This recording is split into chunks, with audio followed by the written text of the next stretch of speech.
రేవంత్ సర్కార్ పైన మీ అభిప్రాయం ఏంటి? పనితీరు ఎలా ఉంది? రేవంత్ పైన మీ అభిప్రాయం ఏంటి? ఈ రెండు ప్రశ్నలకి సమాధానం. నేనేమంటానంటే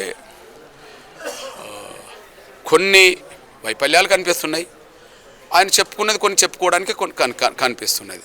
రెండు ఉన్నాయి. ఒక రకం చెప్పాలంటే 100% పరిపాలన బాగలేదనలేము, 100% బాగున్నదని చెప్పడానికి వీల్లేదు. కాలం నిర్ణయిస్తుంది. ఆయన ఇంకా సమర్థుడిగా ఇచ్చిన మాట నిలబెట్టుకునే ముఖ్యమంత్రిగా ఆయన ముందుకు వెళ్తాడో, లేదా ఇంకా వైఫల్యాలు ఎక్కువ కొని తెచ్చుకుంటాడో రేపు కాలం నిర్ణయించబోతుంది. ఇక చివరి ప్రశ్న, జూబ్లీహిల్స్లో ఉప ఎన్నిక జరగబోతుంది. నవంబర్ 11వ తారీఖున ఎలక్షన్ ఉంది. ఏ పార్టీ గెలవబోతుందని మీరు అనుకుంటున్నారు?